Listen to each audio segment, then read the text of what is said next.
Yo, welcome to another episode of Tuesdays with Jakey. Hello, from Brooklyn, New York, Cobble Hill specifically. Sorry I didn't record an episode last week, but not really sorry. I mean, sorry for leaving you hanging. Not sorry for not recording. Sorry for not being there for you in our relationship. I, I should be more committed to making sure that you guys have something to hear me talking about on Tuesdays, because we call it Tuesdays with Jakey, and here we are recording on Wednesday.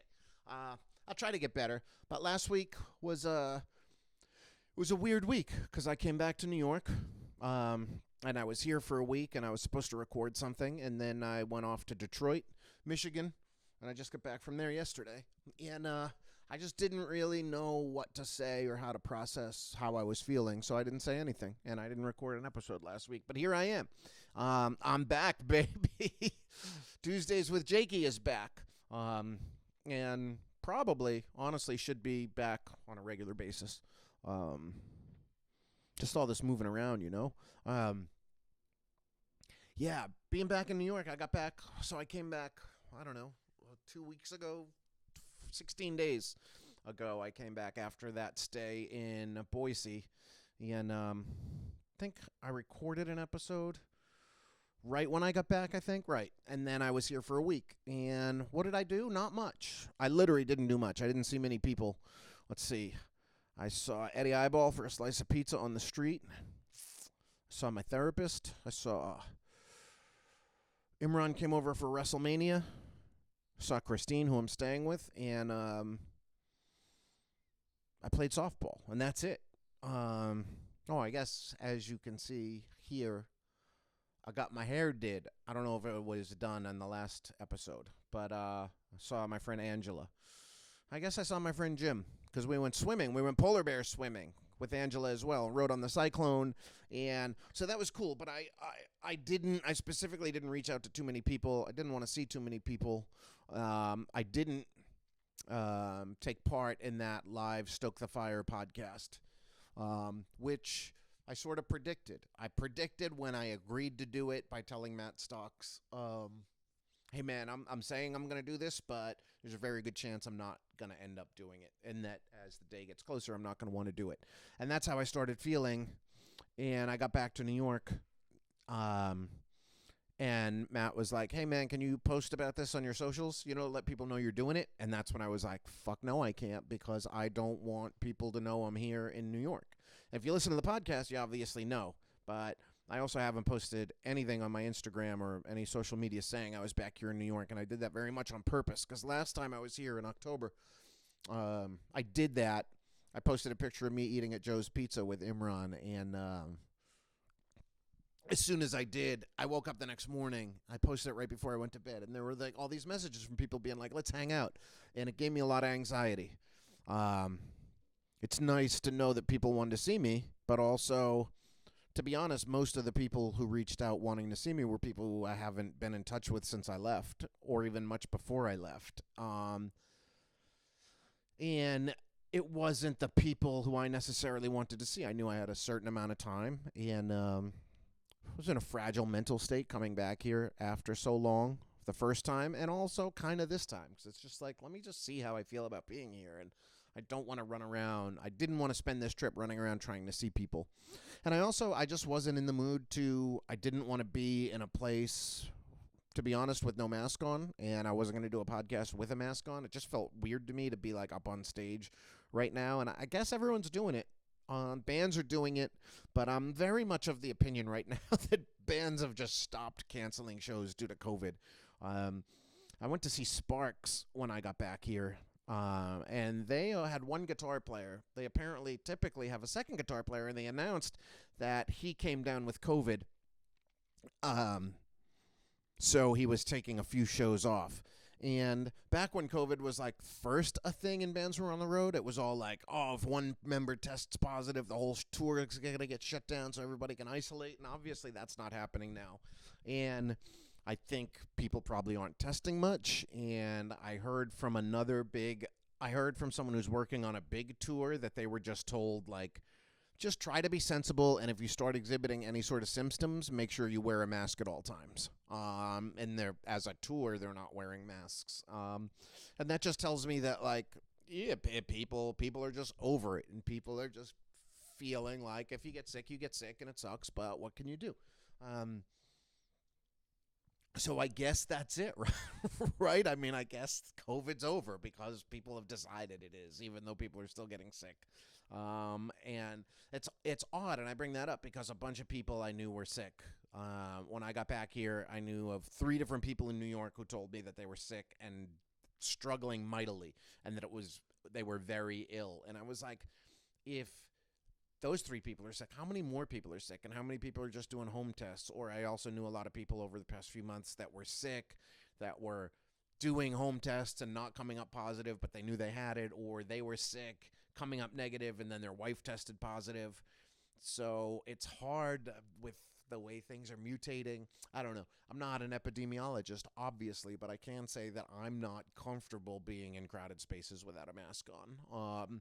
I wore my mask at all 3 Jack White shows. I went to pro wrestling. I wore my mask there. I'm very happy to wear my mask on trains and planes and in the airport and stuff. And to me, it's not a big deal to wear a mask, and I'm going to keep wearing one probably for a long time in crowded public spaces, just because I don't need to get sick, and I don't think I have the best immune system to begin with. I tend to get sore throats and colds, and I got a bad sore throat last week that I was very nervous about. Ended up going for a COVID test. That's part of why I didn't record last week, too, because I had a really bad sore throat for a couple of days. And then I went for a COVID test at Bellevue, which I thought was fitting, that's the hospital I ended up at to get the test, only because it's where I found a free one. And I was in Midtown, Madison Park area for my therapy. So after therapy, we met outside because I told my therapist, I was like, I got a sore throat, so I don't want to come into your office. But I did 4 rapid tests and a PCR test, and they all came out negative. And I even went to City MD, and the doctor there was like, we've been seeing a fuck ton. He didn't use that word, but he said they've been seeing a fuck ton of sore throats, and that are not COVID, and that there must be something else going around. So it made me feel okay to travel, which I did. And I warned my friend Adam Bauer of Speakeasy Meats, the best smoked meat company on the planet. I warned him before I got to his house, or before I even left New York. I said, hey, the heads up, I got a sore throat, been testing. Like, but if you don't want me to come to your house, I get it. And he was like, don't worry about it. It's cool. So I went, and I traveled, and I went to Detroit, and it was fucking great. And like I just kind of said the week before in New York, I'm just kind of taking it easy, but very quickly, I was taking it easy and trying not to see too many people and just giving myself space to just be in the city and feel what it feels like and process my own feelings, and didn't want every day to be about going places and seeing people. But I just kind of, I don't know, like, I just don't feel kind of like last time I was here. I don't feel like this is for me. I don't think I want to live in a big city like this. And if I want to live in a city, I think I want to live in a place that's got a much more relaxed pace and more nature around it. And I don't know what that would be for a city. You know, Portland, Oregon. I don't know that I want to live in Portland, but there's nature around it. I probably don't at all want to live in Portland. I probably don't at all want to live in a city, except possibly New Orleans. And after being in Detroit for 6 days, fucking really like Detroit, but I don't know that I would want to live there either. So yeah, I just don't know what's next. I'm here for 2 more weeks, though I am going to sneak away. See, I'm going to go to D.C. on Tuesday. See another Jack White show. Thought about going to Boston on Sunday, but I don't. I realized, for whatever I feel about New York, I mean, I love this city, but I fucking hate Boston. I hate Boston accents. I hate fucking Red Sox hats. I hate the fucking architecture I would see up there. Especially out in Brighton and Allston. Like, everything about that city just gives me PTSD from my childhood. And I've known that for a long time, but I think I didn't even realize how intensely my childhood had fucked me up until I went crazy and went through treatment and all that. And so I was just like, you don't fucking go to Boston for any reason. So I'm not going to go to the Boston show, but I'm going to go to D.C., and I think I'm going to go to Atlanta, and I'll tell you why in a little while. But But yeah, I did have some fun. I had a lot of fun going out polar bear swimming last Sunday, and had a lot of fun playing softball. And I think the reason I had a lot of fun at those two places was kind of like in Yellow Pine, nobody has any expectations from me or who I am or what I've done in my past. They just take me as I am and as I present myself in those moments. And the same thing with my softball crew. Like, I'm actually friends with two guys on the softball crew, and I would say team, but it's not even a team. We don't play against other teams. One guy has a permit for a softball field in the West Village for Saturday nights, and it's been going for, I don't know, I think I've been playing for 6-7 years or something, but it's been going for way longer than that. And the permit, it used to, oddly enough, it used to be Adrock's permit. He was the guy with the permit from the city, Adrock from the Beastie Boys. And then when he stopped playing and moved to L.A., he like transferred the permit to some guy named Paul, and it's just a weird crew of misfits. No one even really works in the music biz. The one guy who got me in works as like a stagehand for shows. The other guy I'm friends with has nothing to do with the music biz. One guy's a old school music photographer. But really, it's just a bunch of random people who come together to play softball. None of us really talk about work, and that felt really nice. And the same thing with the Coney Island polar bear crew. Like, I know a lot of people out there, but I only know them from polar bearing, and maybe some of us are friends on Facebook, but I don't really dig into what people post. The only posts I see that anyone that I know from the polar bears posts is about the polar bears. And it just, like, that's the kind of shit I love. It's just going and hanging out with people, and there's no, all we know about each other is what we know about each other, that we love softball and that we love swimming in cold oceans. And I think that's why those places were so good. And oddly enough, when that podcast came up, and it got closer, I was like, I don't want to do this. It started giving me massive anxiety, to do it. To be in the place without a mask on was a big part of it. Also, to the idea of getting up on stage and talking about myself. I love talking about myself here because it's just with me. But when I did a live podcast when I was back here in October, it made me really anxious to be giving that podcast in front of other people. I don't like that. This is sort of, I don't know. I wouldn't call this a performance, not a live performance. I guess it's performance. I don't know. Am I performing? I'm just kind of talking about whatever's on my mind. People tend to like to listen, so that's cool. But I don't want to do it in front of other people. I don't think. Not anytime soon. And I didn't want to get up there and talk about myself, especially with it being multiple guests going on. I didn't want to have to tell my story from scratch again, and I didn't want to talk to people face-to-face after I finished talking about it. And the whole thing just gave me a massive amount of anxiety, so I just said, fuck it. And I didn't do it. And I probably should have known that in advance, which I kind of did, which is why when I accepted the invitation, I said there's a good chance I wouldn't do this. So anyway, my week was okay in New York. Basically for those two things that I went out and did, and I had a nice dinner with Christine one night, and we had a nice Italian dinner, and otherwise, I just kind of didn't do much. I didn't see many people, which was fucking perfect. And then I went to Detroit, and man, I've been to Detroit a couple times. Okay, here's the Detroit part of the weekend, the 2 weeks that I've been missing. So I kind of always loved Detroit for a lot of reasons. I went through there on a Warped Tour in 97 when I was selling the show and tell CD of old punk bands doing TV theme songs that I put together back then.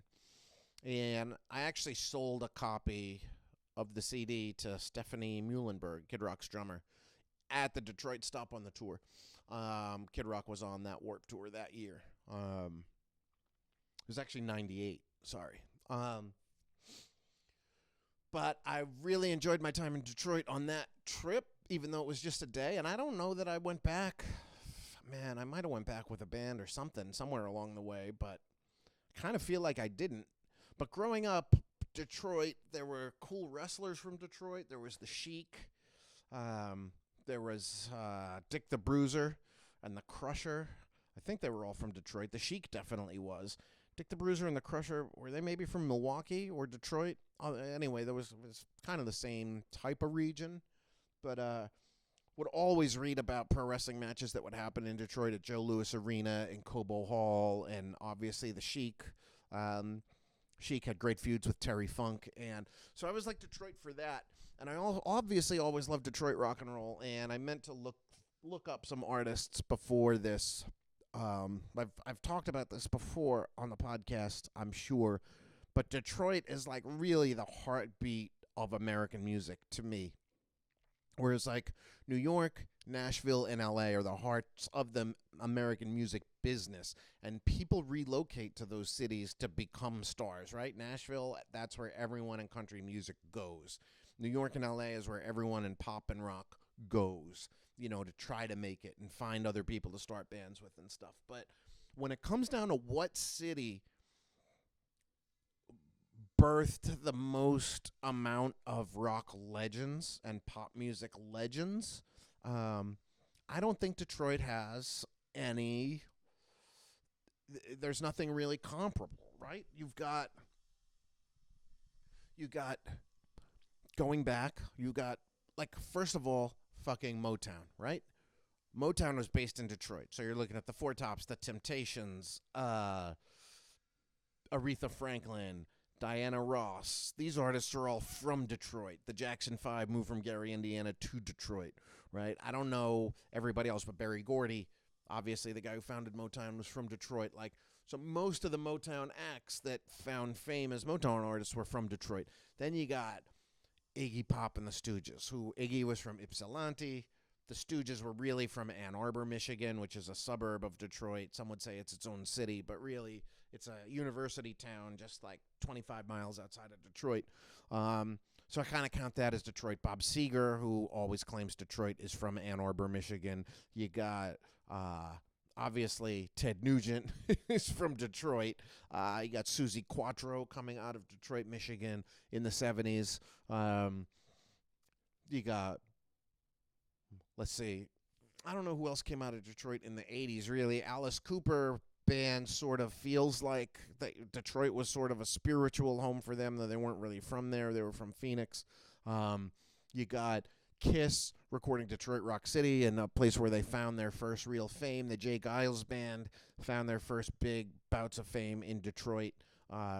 Obviously, they're not from there, though. But then you go up to the 90s. You got Eminem, you got Kid Rock, and you got Jack White all coming out of there in the 90s. And the 90s had such an amazing, the White Stripes, obviously, it's such an amazing garage rock scene in the late 90s, early 2000s. They had Electric Six, they had Detroit Cobras, they had the Dirt Bombs, even the Von Bondis you could even add in there, and tons of other cool bands making up an amazing scene there. And, you got great Detroit rap scene going on over there. You got Esham. You got, who's that other guy? Some other guy that everyone loves. Tech Nine is from Detroit. Obviously, Insane Clown Posse. Detroit is just such just a cool, funky place. And you know what they talk about now is keep Austin weird, keep Portland weird. Like, these cities keep Boulder weird. Those cities aren't weird anymore. You go to those places, man, that's all fucking, those places are all super hipsterville, condoville, people with money, tech jobs, that kind of stuff going to places like that.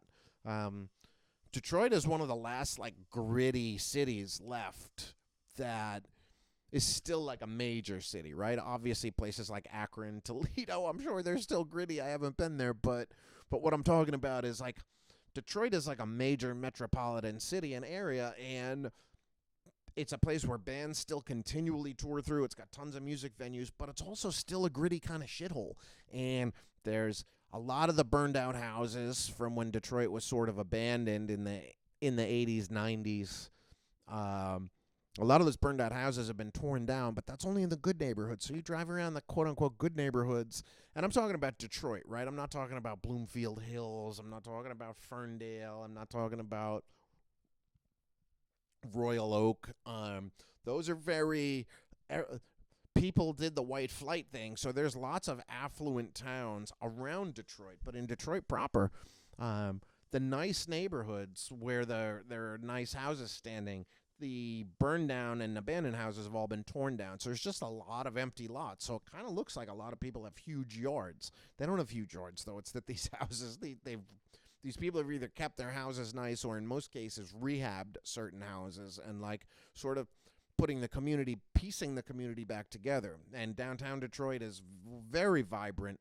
So I'd been there, and I went there in 2010 to see Eminem and Jay-Z play together at the Tiger Stadium, actually Comerica Park it's called. And then I went a couple of years later, 2012, to see Insane Clown Posse play there for their Hallowicked show. So I've made 2 rock and roll pilgrimages, if you want to call Eminem and Jay-Z rock and roll. But I've made 2 musical pilgrimages to that town. And this year I was like, well, I'm going to fucking go to see Jack White too. And I'm a huge Jack White fan for a lot of reasons. I love the work he did with the White Stripes. And then he started the Raconteurs, which I was like, holy shit. You know, obviously Brendan Benson too is from Detroit. Brendan Benson is the co-songwriter, lead singer of the Raconteurs along with Jack White. And the rhythm section is made up of Patrick Keeler and Jack Lawrence from the Greenhorns, who were from actually Toledo, Ohio. But after Jack White did the White Stripes for so long, and it was a very specific style, and it was towards the end of the White Stripes' career, kind of on Icky Thump and Get Behind Me Satan, that he really started like bridging out, and you could tell kind of wanted to spread his musical wings. Then the Raconteurs came along. He started a band with Brendan Benson that was just going to be like a rock and roll band, not a blues band, not a 2-piece band, but a full-fledged rock and roll band. And they wrote some fucking amazing songs. Those first 2 albums were fucking-tastic. And then Jack did the Dead Weather. And then he started putting out solo albums. And I was like, this guy knows no limits, right? Like everything this guy does touches my soul in some kind of way. And beyond that, beyond the music, it's the style, right? That the fact that the White Stripes, everything they did was red and white and black. And then when he started making solo records, he started incorporating blue. And he's done so many incredible things. There's Third Man Records, obviously. He started his own record label. Then he started his own store down there in Nashville. Then he started his own pressing plant up in Detroit. And I wouldn't be surprised if they open another one soon down in Nashville because they're way above capacity. They're 10 months out, they're booked for pressing records and just pressing so many of the coolest records, like all different colored vinyl and doing weird stuff where like if you drop the needle in one groove, it plays one song, but if you just drop it in the next groove, it plays another song. And he's put backwards tracks on records, so you got to play the record backwards, but it actually, if you do it, then there's actually a forward song on there. He's done limited edition stuff like that. He's done 12 inches where you can peel the piece of vinyl apart, and inside of it is another 7-inch. Just like really cool things he's done just because he can. And, you know, probably things that don't make a lot of money. He sent the first turntable into outer space that played one of his records, and he worked with some scientists and physicists to design a turntable that would play in a weightless environment. And he started Third Man Publishing and putting out a lot of books, and he just keeps everything at Third Man. Everyone wears black and yellow, and all the facilities are painted black and yellow. It's just like the dude has a style and an aesthetic that he keeps to, but that he changes for different projects. It's just, to me, that's like so cool. He's one of the coolest guys in rock and roll for a bunch of those reasons. And the solo records he's been putting out have been great. When he put his first solo band together, he recorded a record, and then he actually took 2 bands out on tour. For that whole tour, he opened that tour at Webster Hall, and I was there, and he did like a 40-minute set with one band and a 40-minute set with the other band. And the thing about these 2 bands is that there was an all-male band and an all-female band. And he had names for them, which I can't remember. I think it was like the Peacocks and the Flamingos. Was that it? I don't know offhand. But he opened that tour at Webster Hall, and it was they did some kind of live broadcast online, and you can find those shows on YouTube, pristine quality. But when he went out on that tour, he told the bands, I'm going to decide every morning which band is going to play with me that night, the men or the women. And it wasn't just going back and forth. It wasn't like, oh, I'm going to do the men's band today and the women's band tomorrow. So he took 2 full bands out on tour. They got paid whether they played or not. And he would just wake up and decide what vibe he was feeling more. And it's certain songs he'd play more frequently with one band, and certain songs he'd play more frequently with the other, which I think is fucking very cool. He's long been known for, since, in the White Stripes and since he's gone solo. More importantly, once he's gone solo, because he changes his bands around for most of the tours, but he doesn't have a set list, and he just calls out the song.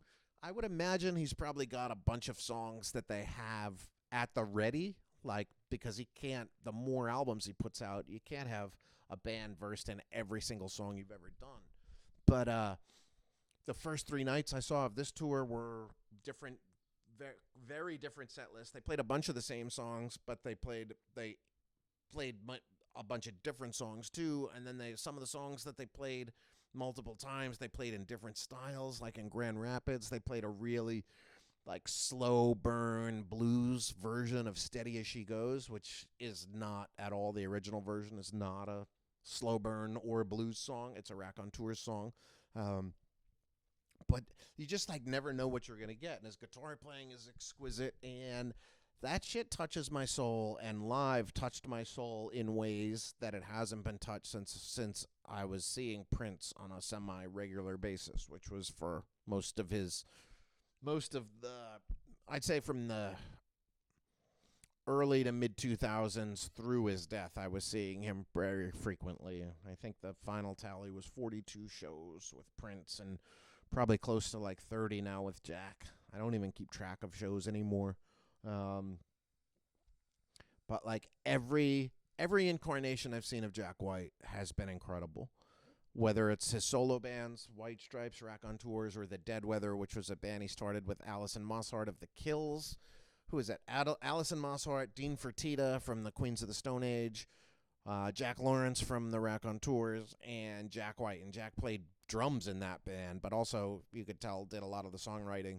And when I saw him live, they would switch instruments around, so he got to play guitar for a couple of songs, but really he was the drummer. It's a fucking fantastic drummer, and there's a great video on YouTube about his sort of philosophy on drumming, which is, it's so fucking out there and bizarre, but it's so cool. It very much feels like a David Lynch film, and he's got these mannequins in the drum room with him, and he's asking what they're thinking about what he's doing with the drums and having these conversations with them, but he's really not, because they're mannequins. It's really weird. Yeah. So there's so many different reasons I like this guy, but if it wasn't for the music, I wouldn't really care about anything else. Everything else would just be a footnote, but I love whatever he does musically. Just really touches my soul in a way that no other current artist does right now. And the last 2 records, I gotta say, Boarding House Reach was really weird. And now this new record that he put out, Fear of the Dawn, which is one of 2 new records he's putting out. He's got another acoustic album, or softer, more acoustic-y album coming out in June. But Fear of the Dawn came out this past Friday and was a real rock and roll album, but also has a lot of elements of hip-hop and sort of musical collage pieces in it, which is the last album, Boarding House Reach, most people thought was way too weird. And he kind of went far out on a limb and then reined it back in. And this album is a fucking massive arena rock album with hip hop parts and undertones and sonic collage parts. And it's so fucking cool, this record. And he's just so fucking cool. What can I say? So I was when he announced that the 2 new albums were coming out, and he announced that a tour was happening, he announced all that back in November, when I had just kind of settled into Yellow Pine for the winter, or October, whenever it was. But I think it was when I just got back from the Rolling Stones weekend in Las Vegas. So it would have been the second week of November. And I was just up there in Yellow Pine, and I knew I wasn't going to be leaving anytime soon. And he announced that he was starting this tour on April 8th and 9th in Detroit. And I got an invite for the pre-sale through the Third Man Records subscription service, which is another cool thing he does. He reissues cool records 4 times a year, every quarter, and he does them in these crazy box set packaging, and I think it costs $65 each time, so it's at $260 a year you pay to be part of the subscription service. And even when I came out of treatment and was broke, I canceled all my streaming services. I canceled everything that I paid for on any sort of regular basis. But I didn't cancel my Third Man Records thing. I was like, I'm going to find a way to be able to keep paying for this. And that's sort of been my one indulgence is getting these box sets. And right after I came out of treatment, the one I got was, what was that? Captain Beefheart. Trout Mask Replica, which I sold for a pretty good profit. And that helped pay for the other ones. So he announced these shows, and I was like, I don't think I'm not going to be leaving Yellow Pine anytime soon. And I was like, by the time April comes around, I'm probably going to feel super cooped up, and this is going to be a fucking perfect escape. And I ended up leaving Yellow Pine a little bit earlier than that, but I bought the tickets for those shows, and I bought tickets for 3 shows. I bought 2 nights in Detroit and 1 night in Grand Rapids. So it was Friday, Saturday, Sunday, and I was thinking about going to Chicago on the Tuesday as well, which I didn't end up doing, and I'm actually kind of happy I didn't, for a bunch of reasons. I'm happy to be back in New York now, and also, like, I'd rather see this show in theaters than arenas. And so the first 2 nights, I saw it at theaters. I gotta pee. I'll be right back. I don't know how to edit video here, so just hang with me. If you're on audio, it'll sound like I came right back, but if you're watching this on YouTube, just give me a minute.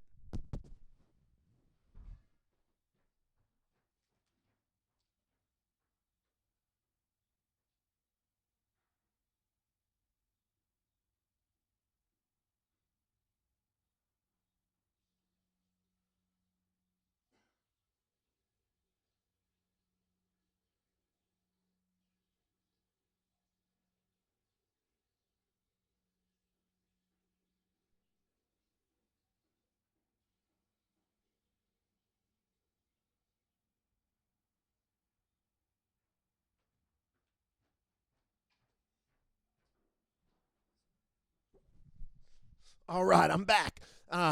So the Detroit trip in general. All right, so I bought these tickets. I bought these pre-sale tickets, and I was like, that's going to be my sort of the thing I can look forward to all winter here in Yellow Pine. I was like, I'll be able to look forward to the fact that I'm going to Detroit to these Jack White shows. And it a lot of times when things started getting weird, it made me feel good to know I had a trip scheduled, but more than just a trip scheduled, I knew I was going to go see Jack White in Detroit, in his hometown at the Masonic Temple.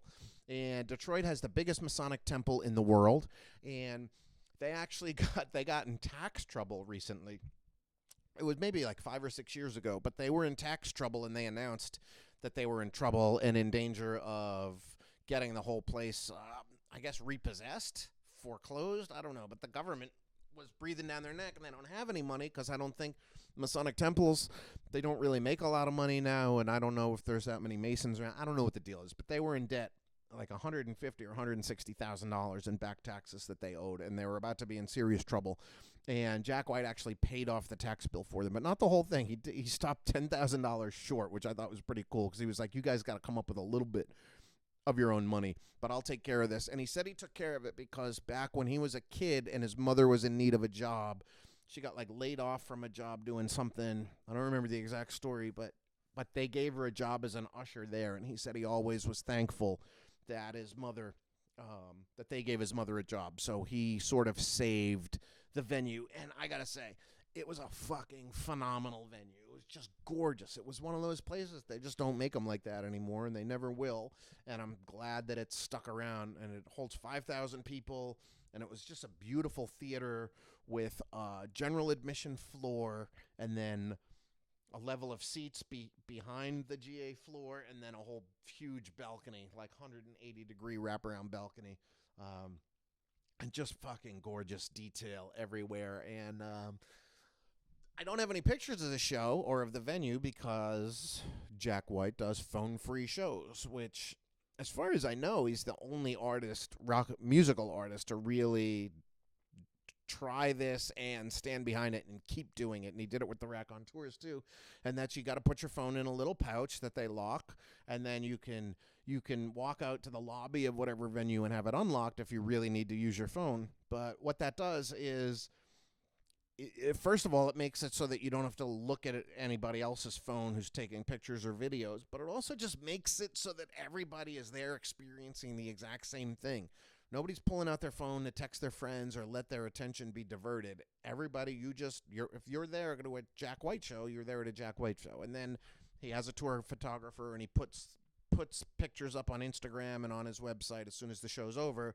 They put up a bunch of images that you can then use to post to your own social media to say you were there, which I think is just so cool, because when is the last time any of you listening to this, and I put myself in that, like, when's the last time we've been at a rock and roll show and not looked at our phones even once? Like, it just doesn't happen. I would say it doesn't happen unless you're forced to. And, like, a bunch of comedians do it too. I know Bill Burr's done it, Joe Rogan. I don't know if Chappelle did it, but a bunch of other comics did it. Because with comics, it's a thing about, like, you don't have your material leaked, because comics' whole thing is what they're saying needs to be fresh and new. Comics don't play greatest hit sets, like musicians do. So I think it's taken off a lot more in comedy. They make you put your phone in a pouch if you go to the Comedy Cellar. I don't think they make you do it at the Comedy Store right now, but they should. Because comedians shouldn't have to worry if somebody's going to put a clip of theirs up. And a lot of times in smaller clubs, comedians are working out their material and getting it ready for their next special or to take on the road. So they really don't want people hearing a joke that's unfinished and that hasn't really been refined yet. But with music shows, man, it brings you back to, like, being at concerts as a kid when the only thing that was there was the show, right? Like, you're just immersed in it, and you and thousands of other people are just immersed in this show, and there's nothing breaking your concentration. And I love that. But that's why I don't have any pictures of the show or of the venue itself. But if you want to see, Google Masonic Temple Detroit. It's just a beautiful old theater. It reminded me a lot of, kind of like the Beacon and the King's Theater and that sort of old ornate style. It was fucking great. The venue was great. And so I flew out to Detroit, and my boy Adam Bauer from Speakeasy Meats, speakeasymeats.com, nice sponsor of this podcast. He came and picked me up at the airport at Detroit Metropolitan Airport, which was fucking great. He picked me up. We went to lunch to this place called Hamburger Mary's in Ypsilanti, where Iggy Pop was from, which is a drag queen-themed burger joint that just opened there. And it seems like it's a part of a chain, so they must have them in other places. But we had pretty good burgers, and we drove through Ypsilanti. We saw the Brick Dick, which is a big brick water tower in the middle of Ypsilanti, which has been nicknamed the Brick Dick. I know that because I read about it on Atlas Obscura. And are you familiar with Atlas Obscura? If you're not, you should be. It's a website you go to, and it's kind of like a travel guide for oddities. And anything that's weird and cool and funky in a town ends up on Atlas Obscura. And you can just go to the website or the app on your phone and just tell it, like, show me things around me right now. And one of the things was the Brick Dick, this penis-shaped water tower in Ypsilanti. And they had a bunch of other things in Ann Arbor that we didn't get to. But after lunch, we went to Ann Arbor, and he showed me his whole meat smoking setup, and it's pretty cool. And we didn't smoke meat though. We just went home. He kind of showed me around all of his contraptions, and then his wife came home, and we all went to dinner at a steakhouse called The Night or something, KINGHT, I think it was called, Night's Inn or something. Fantastic steakhouse, and an old woman came up and complimented me on the color of my hair. She said it was very lovely, and she said, I hope I'm not being sexist by telling you this, but I love your hair. And I was like, what's wrong with being sexy, baby? A little riff on Spinal Tap. And then we went back to the house, and we just kind of hung around, watched a little TV. Then I went to sleep. And Friday, we had a big day. Oh, my God, we had a big day. So Adam was going to be smoking a bunch of brisket, so he got up at like fucking 4:30 a.m. to put a fire in the smokers. He has two different really big smokers. And then, so they were going to smoke for like whatever it was, 10 hours or something. And then, then we were going to shoot a bunch of footage to be used for promotional material for Speakeasy Meats. So I went out and started, checking out the stuff that he was smoking. I probably got up at like 9:30 or 10 or something, and checked out all of his smoke stuff, and all the meat he was smoking. And then he's building some little lean-tos to go above the smokers. Right now he's got tarps above them to keep them sheltered from the rain, from the weather. But he's going to build a couple of lean-tos, and I dug a bunch of holes for the posts for that. Like, we measured out where the posts needed to be, and I used a fence post digger, which I had never used before I worked on the farm in McCall, Idaho. But I'd seen them before and never really realized how they worked. But I dug a bunch of fence post holes back on the farm, and then so I was excited to do some more of that. So I dug, I think it was 6 different fence post holes, so to be posts for the lean-to, and then he got his grill delivered. He ordered this new grill. So Adam knows no limits in his quest to become a better meat smoker and barbecue guy. So he went down last fall. He went to some place in Texas and did an actual like barbecue lesson. He's a master at smoking meat, but he wanted to become a master at grilling meat too, which are two very different things. If you want to know what smoking meat is all about, you can go back to an old episode I did with Adam, probably about a year ago now or something. I think it was last like June actually. He was a guest on a Fridays with Friends episode. And I asked him all the questions about meat and smoking meat. But I didn't even know brisket was beef. I thought it was pork, but it turns out it's beef. But he answers all those questions. But he went down to take this class on barbecuing and grilling meat. And grilling, I guess it would be called, where you cook over a fire as opposed to smoke, or you're cooking with the smoke. So then he bought this grill, and it was getting delivered. And they delivered it. The guy delivered it, came off this truck, and the guy basically just left it in a big wooden crate in his driveway. So we had to take apart the crate, and then we had to move it to the backyard, and it came on wheels, but it had been raining there recently, so the ground was muddy. So we tried to push it to the backyard, and it was probably going to be like 100 yards to get it where it needed to go through the hole in the fence and around the back of his house. He's got a fairly big-sized plot of land out there, the Speakeasy Meats Estate in Ann Arbor, Michigan. And so we had to figure out, like, all right, how are we going to get it back there? And there was a big piece of plywood, and I was like, maybe we, like, roll it the length of a piece of plywood and then roll it off onto the ground and then take the piece of plywood and put it in front of it again. And we're both like, that's going to take us forever. And it was the thing weighed 700 pounds, so we couldn't carry it. And then I was like, why don't we put it in the back of your truck? And he was like, word. So we put the piece of plywood up as a ramp to go in the back of his truck, but the angle was too steep, so there was no way we were going to be able to push it up that piece of wood and into the back of his truck. So then Adam had this good idea where there's kind of like a ditch at the end of his yard right before it hits the street. So he backed the truck into the ditch, and then we laid the piece of plywood down, and then it was almost an even incline push into the back of the truck. So we were able to get into the back of the truck pretty easily. And then we locked the wheels down, and I stood in the back of his pickup truck while he drove it through his yard, through the gate in the chain link fence, and then around to his backyard. And then we got it to where we wanted to put it, and then we were like, fuck, how are we going to get it down now? Because we still there's no ditch back there, but we still had the tough angle, and we muscled it. That's all I'm going to say is we muscled it. We got it. We put the piece of plywood out to make the ramp, and we put the one set of wheels on, and then we used our muscle to keep it from rolling right down over us. And then we finally slowly got it down the ramp and put into place.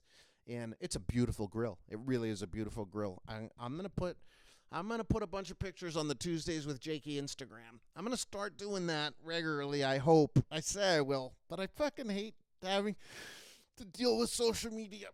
I don't mind posting things to social media exactly when I feel like it, but I hate having to do them on a schedule, which is why I don't want to promote shows anymore, because I don't want to have to do anything on a schedule.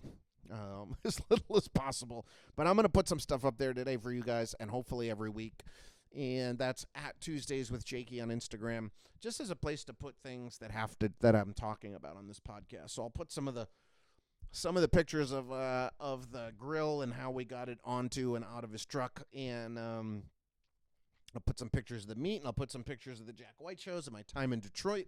So so that night, after we got the grill down and dug the fence posts and everything, Adam took the briskets out, and he had smoked a bunch of chicken wings that day, and 2 filled chickens, and then 3 briskets and 2 or 3 monstrosity bones, which are the ends of a brisket with the bones in them, I guess. Oh my God, that shit was so fucking good too. And monstrami, in case you haven't heard about it before, is his patented blend of spice rubs and brining that mixes pastrami, the way you make a pastrami and the way you make Montreal brisket. And he's combined those two into his own patented and trademarked flavor combination, smoking thing, whatever it is, that makes it come out as monstrosity. And on monstrami. I like monstrosity, but maybe they're both. I don't even know what it's called. I haven't been on the website in a while. But we shot a bunch of video of the meat smoking and of Adam cutting them open and slicing them and kind of giving little tutorials, which you can find if you follow Speakeasy Meats on Instagram, or I don't know, maybe they have a Twitter, and if they think they have a Facebook, they definitely have an Instagram. But just go to speakeasymeats.com. Anyway, you're going to start seeing and hearing more about what I did out there with the promo stuff. But his buddy John came over, and the 3 of us headed into Detroit. We feasted on all of the meats that he had smoked, and his wife Mary came with a kale salad too, which I was very thankful for, to have some vegetables. And we had even some cheese and some bread and some pimento cheese spread. I was a little bound up, I gotta say, the next day. You eat all that meat and bread and cheese and only a little bit of kale salad, and that's going to happen to you. But we had a fucking great dinner, and then we drove into Detroit, and they drove me to my hostel where I ended up staying, the Hamtramck Hostel, which is in Hamtramck, which is technically a separate city from Detroit, but it's kind of like, it feels more like a neighborhood inside of Detroit. It is a different city, but it's definitely like part of Detroit, logistically speaking and geographically. So we went out to the Hamtramck Hostel, and first on the way there, we stopped so I could drop my bags off and check in and stuff. But we stopped at the Hamtramck Disneyland, which is just a crazy collection of junk sculptures in a backyard in an alley that some dude put together. And they call it Hamtramck Disneyland for whatever reason. We checked that out. It was pretty cool, though. There was a sign there saying that they've had to take a lot of the pieces down because they're cleaning it and redoing it, try to make it look nicer in some way. But we got to check that out for a bit. It was raining, so we didn't stay too long. And I dropped my shit off at the hostel, which was definitely like, had a boarding house feel. It was not one of the nicer hostels I've stayed in, but it certainly wasn't bad. It was just very threadbare, I believe it would be the term for it. But whatever, it was cheap, way cheaper than hotels were.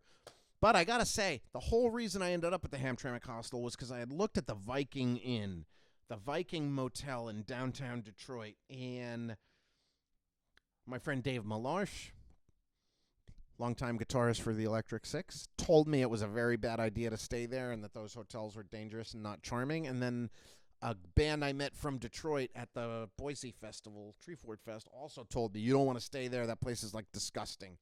And turned out, so I listened to them, and I kind of knew I shouldn't, but I also didn't want to end up in a really disgusting place in downtown Detroit because I hadn't been there in so long and was just afraid that it might be a little scary. Turned out, if you're going to downtown Detroit, stay at the Viking. I only saw it from the outside, but it certainly didn't look I would stay there 10 times out of 10 if I just stumbled upon it in a town somewhere. It definitely didn't look disgusting.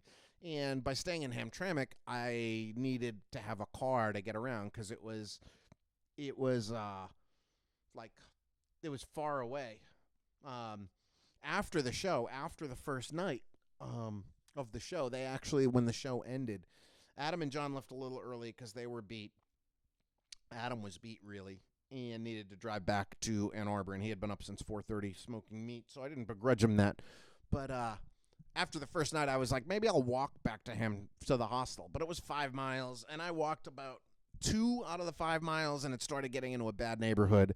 And I was like, I don't know what kind of neighborhoods I'm going to have to walk through to get here. So, okay, now I'll call an Uber, which I did. And it cost $27 to go fucking 3.5 miles, which is some bullshit.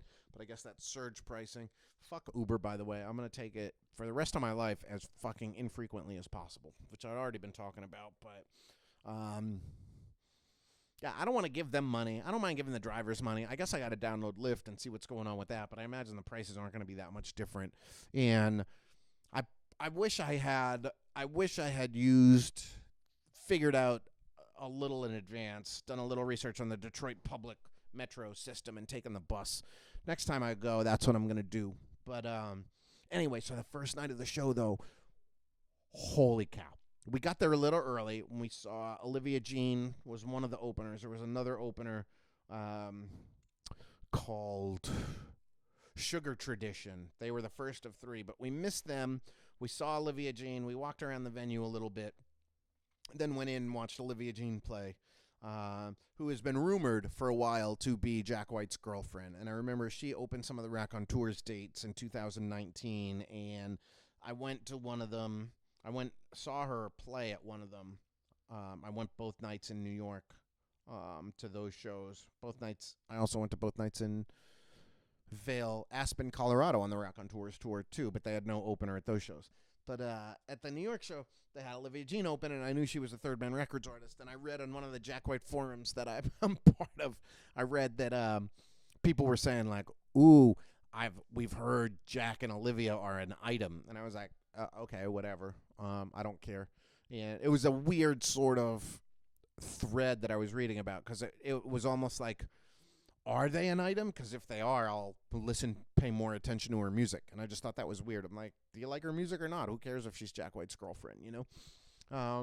Then I didn't really give her much thought after that. And then I saw she was opening the 2 shows in Detroit and a show in Grand Rapids, and I was like, oh, that's cool because she's from Detroit too. Cool pick for the opener. I guess like Jack's really getting behind her because she's on Third Man Records, his label. And I was like, cool. So we watched the show, and she was pretty good. I wasn't blown away by her, but she's definitely like good. You know, the band was good. I enjoyed it. And then the Jack White show started, and I don't want to give much away because I'm going to see it with some friends in Brooklyn next week, and I would assume some other people on this podcast might be going to see some of the shows. So I don't really want to give anything away about what the staging and the production was like. But it was yet again, he outdid himself with the production. Every solo Jack White tour I've seen, the production has been really cool. Not really expensive looking, but really cool. Which is a huge difference. I would way rather something that looks cool than looks expensive or intricate. But this definitely looked the most intricate, but really fucking cool. And the way the show starts, like, I had a pretty good idea of what song he would open with, because it was the first single off the new album and the first track off the new album. And I was like, I bet he's going to open with that. And it turned out he's opened with that all 3 nights. And there's a sort of production element that makes it so that I think he's just going to open every show with that because it goes with the production. That's all I'm going to say there. And then every night it was a different second and third and fourth and fifth song, and the sets changed. The only thing that stayed the same is he's closing every show with Seven Nation Army, which he's done for a while now, which is just, I guess that song has just become so iconic and part of the ether that, like, you can't play it earlier in the show, and you might as well just close with it because it's the one that everyone's waiting to hear. And it's the kind of thing where, like, when everyone's waiting for the encore to start, all 3 nights the whole crowd just broke out into whoa, oh, oh, oh, oh, oh, oh, oh, chanting that. And, like, it's such an iconic tune and like very simple, iconic melody that's translated to it gets shouted at soccer matches literally all over the world. Heard reports that down in Africa and South America, they sing it at soccer matches. It's pretty damn fucking neat to have created something like that. But yeah, the shows were very different from night to night. And he introduced a couple of songs on the second night from the new album that he hadn't played, and then introduced another one that he played for the first time on the third night. So I didn't check last night's set list from Chicago, but I bet he's slowly working in more and more songs, and so that was fucking great. And then the last song of the set, he looked a little harried and was like running off to the side of the stage and like yelling something to his roadies, and next thing you know, Olivia Jean comes out and he's like, "Oh, you're gonna get Olivia Jean to play this next song with us." And she came up and everyone cheered for her, and he handed her a guitar, and she looked surprised and a little uncomfortable that she was sitting in on a song. I was like, I wonder what's going on here. Like this seems weird that they very rarely have guests. I don't think I've ever seen a guest sit in with them for a solo show, except he had Q-Tip come and sit in once in Brooklyn, but like he's not a special guest kind of guy. So it's like, this is a little bizarre. And then then at a certain point, like after the first verse, so they played Hotel Yorba, which is a White Stripes song, and I was like, this is cool. Weird song to have her on, and she didn't have a microphone, so she wasn't singing along or doing any melody harmonies. And after the first verse, he said to the crowd, he's like, "I don't know if you all know this, but Olivia Jean is my girlfriend. I'd like to introduce you to my girlfriend, Olivia Jean." And I was like, wow, okay. And then they went into the second verse, and then I was like, there was something weird about the energy, and I just thought to myself, no way. He's going to fucking propose to her, isn't he? And then after the second verse and chorus, he told the band to break it down, and he was like, I don't forget what he said, but I was like, this is where it's going to happen, isn't it? And then he said something, and he was like, "Y'all enjoying having Olivia Jean up here for this song," or whatever. And then he's like, "Olivia Jean, I got a question for you. Will you give me an answer for my question," or whatever? And she looked like, the second verse of the song, she started feeling, I could tell she was feeling a little more comfortable about being on stage playing, and she started like singing along, but not into a microphone, and like just her body language was a little more relaxed. But then he was like, "I got a question for you. I want to ask you a question in front of all these people."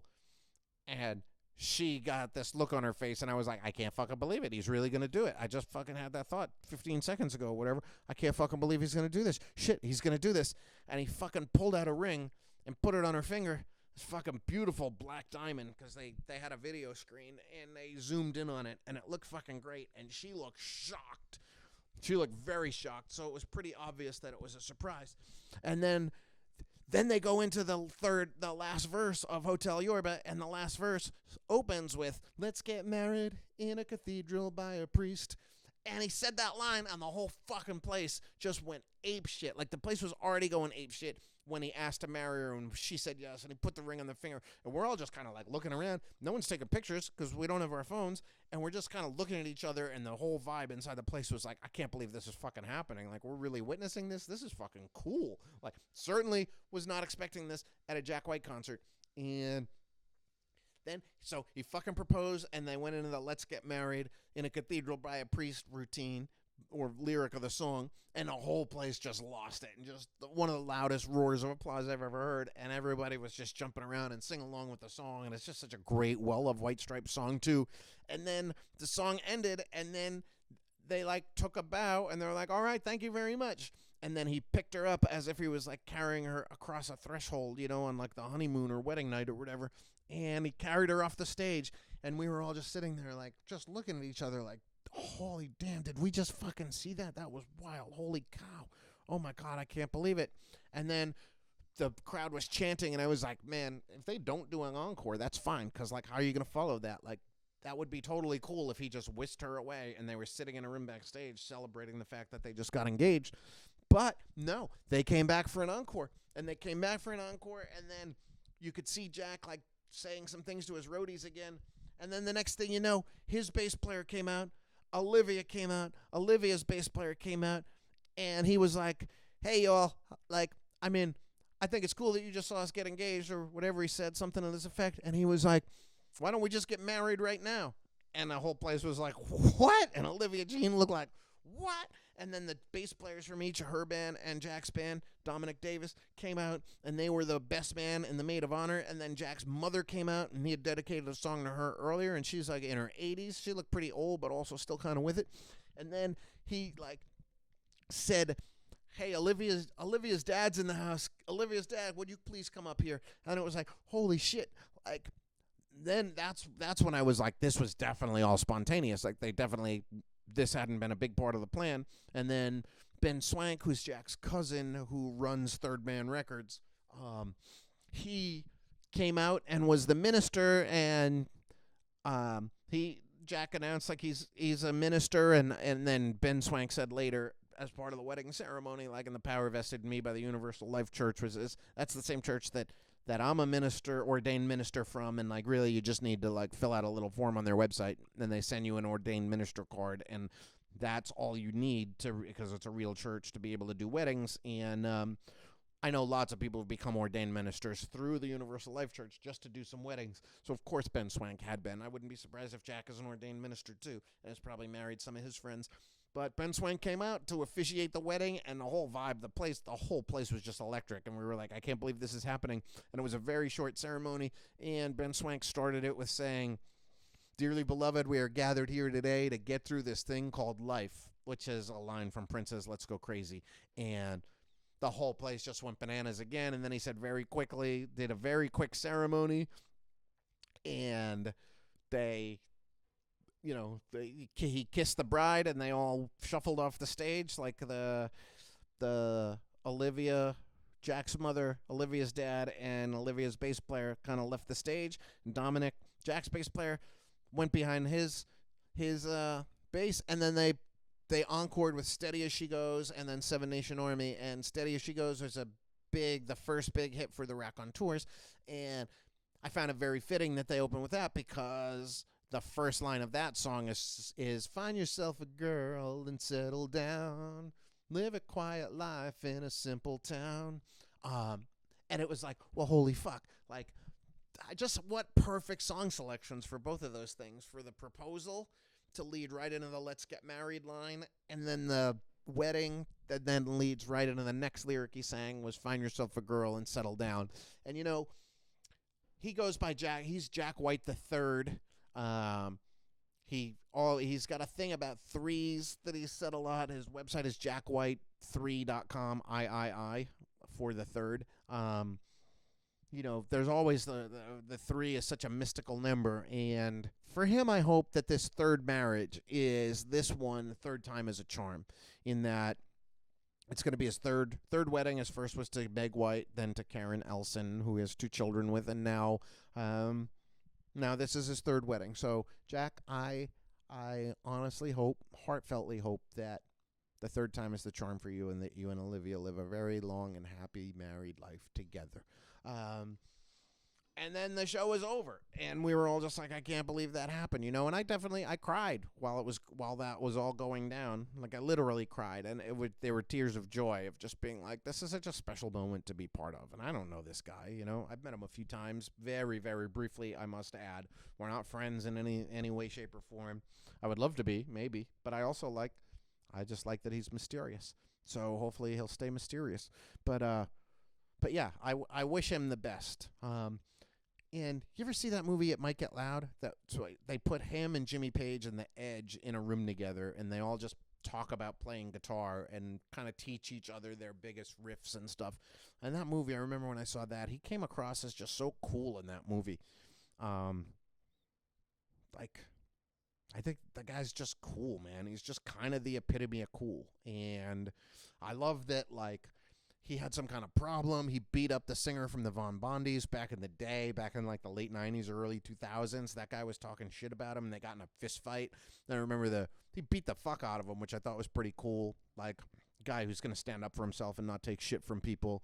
And then he had some problem with Dan Auerbach from the Black Keys, because when they moved to Nashville, his wife at the time was sending the kids to the same school as as Dan Auerbach's kids, and some email got leaked where he was like, this fucking guy, every time I fucking turn down letting one of my songs get used in a commercial or a fucking movie, it ends up being a Black Keys song that's like just a song that sounds exactly like the one that I said no to letting them use. He's like, this guy's just a fucking copycat of me. Now I gotta fucking see him every time I go to pick the fucking kids up from school. Fuck that shit. And I just love that he's got an attitude like that and an ego.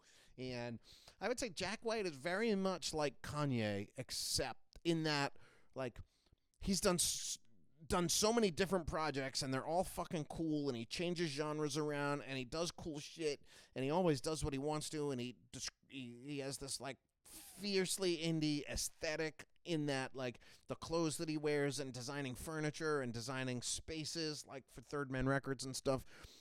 And I feel like he's on his own kind of cool creative island, much in the way that Kanye wishes he was or is, but without all of the mental illness to go along with it. And I just love that he's got that ego, too, like this fucking copycat. Like, Black Keys are a pretty big band, but, you know, they kind of showed up when the White Stripes were doing their thing. They were like, hey, we're going to be a bass and drums blues duo, too. And, they've always come off as way more pretentious to me. But anyway, I like a lot of the Black Keys music when I hear it. But I just love that Jack White's got, like, a fucking fire and energy to him, and it's going to kick your ass if you talk shit about him, or at least back in the day did. And you kind of got to Google what he did to that guy's face, the Von Bondi's guy, which is pretty funny. You never heard from them ever again. But his face was mushed. Jack, beat the fuck out of him. I know, violence is never the answer except when it's the answer. And then if you're going to engage in it, like, might as well do it well, right? Go big or go home. So that was the end of the first night. And then like I said, I tried to walk back to my hostel, but I was like, okay, this is a little too sketchy. And then the next morning I woke up and I had found a rental car through much trying to figuring out how I was going to get to Grand Rapids. I could have taken the bus to Grand Rapids, but that was 5 hours. And I was like, I don't want to spend 5 hours on a bus. So I looked at different options, and Adam Bauer actually is the one who came up with the idea of, like, going to a different location than the airport and using Costco travel. So I used my Costco membership to get a car from Dearborn, which was like 10 or 12 miles away from where I was staying. And so I woke up first thing in the morning, and I got, like, at 8:15 a.m., I got an Uber to Dearborn, to some big shopping mall in Dearborn that had an Avis car rental place. And I got my car for 3 days. I turned out to get it, right? From Saturday to Sunday to Monday to Tuesday. Yeah. 3-day rental for like $183, which is not that much. I was going to spend $175 for a 2-day rental from somewhere in downtown Detroit. But this worked out because I was staying far away from the venue at the Hamtramck Hostel, then I was going to have a car to get around in. So I woke